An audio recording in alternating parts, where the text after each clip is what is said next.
Hello, ma'am. Hello. Ma'am, what is the proudest moment you have with this graduating batch? Batch 23-25.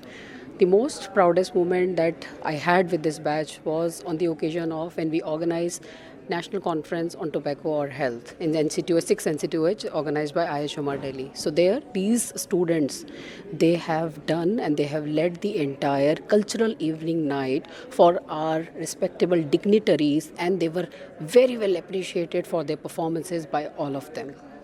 That's nice. Ma'am, if you want to sum up this batch in one word, what it would be? Vibrant. Okay, now it's a part for fun question. Okay. Okay. So, who is the one person who give you creative ideas for missing the deadlines? For missing the deadlines, there are many. बोलूँगी नहीं, नहीं तो पोल खुल जाएगी.